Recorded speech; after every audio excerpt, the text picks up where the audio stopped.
In this video, we will discuss about the advanced CRISPR-Cas system that is compatible with in vivo studies.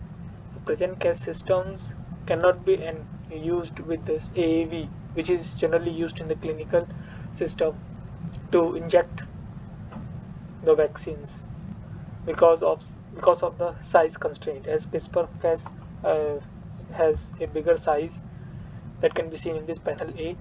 That is the smallest CRISPR-Cas system, efficient CRISPR-Cas system. It is SP-Cas9, has a size of around 4,000 base pair, and whereas the which is more than the size that can be used in the AAV vectors. So what this paper has done is they have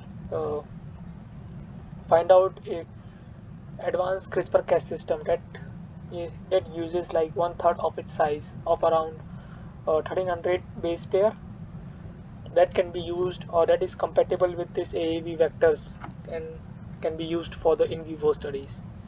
So we will understand how they find out this system. So for that, there is the bioinformatics studies where they find out that there are different Cas systems exist, out of which they find out around 176 CRISPR-Cas systems that can be used for further and testings, and the criteria for those might include their efficiencies and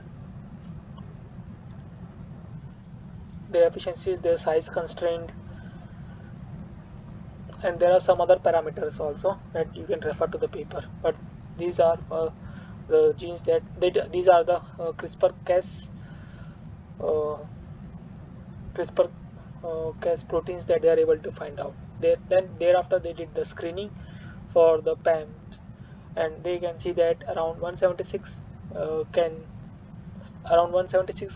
has been found out uh, on which the PAM sequence is working, on which they are able to find out the PAM sequence where the gene editings are observed, So let me reiterate this sentence. In the panel C, what they did is first they tested for the PAM sequence, and they are able to see that 176 candidates has the PAM sequence. And thereafter, when they check for this 176 candidate, they are able to see that 76 out of these 176 candidates, 76 candidates will have the PAM sequence with good efficiencies or good editings.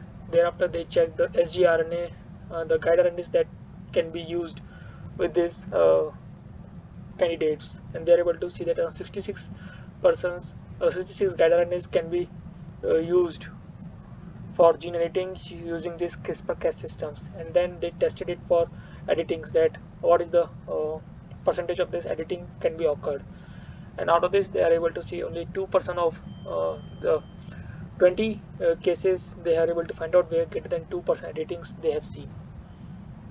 And when they check this 20 candidates, they are able to they can see some of the unique tracer RNA sequence, and in some cases the RNA sequence are present in a way that contains two stem loops together, and that is seen here in the panel D.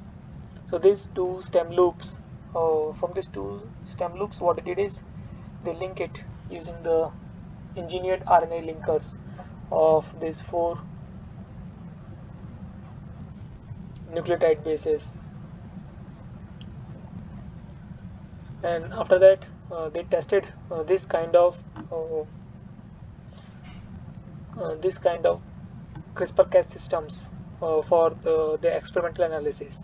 In the experimental analysis, they take the hex cells and transfer them using these 176 candidates. So how they validate these things is that they transfer the 176 candidates and then the guide RNAs, target guide RNAs, in the lysed cells which has these Cas systems, and then use this for the NGS sequencing to identify the PAM sequence. And what they are able to find out, the top 10% of the reads, they are able to see the PAM sequence at around 4 base pair or 2 base pair before their guide RNA sequence.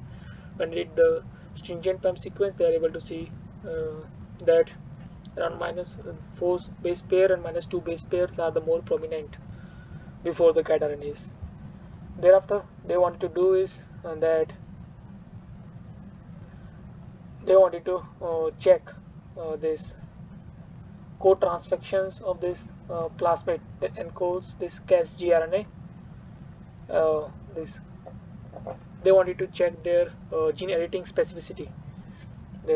So what they did is they transferred this CASA, these candidates, these 65 candidates that are good for tested for this editing, and along with this they use their guide RNAs also. And what they're able to see is that most of the candidates does not give too much gene editing, whereas the NanoCas9 gives around the highest gene editings in the chromosomal gene editings.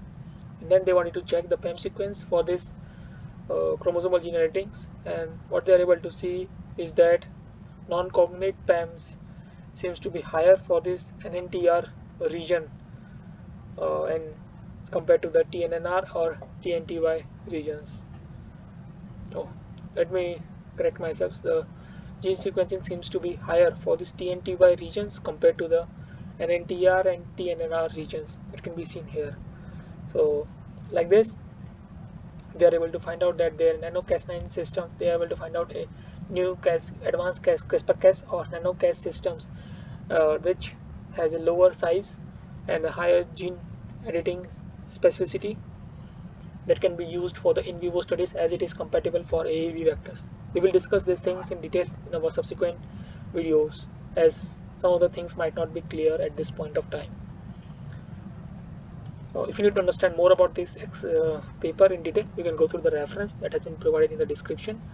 That's all for this video. Thank you for your time.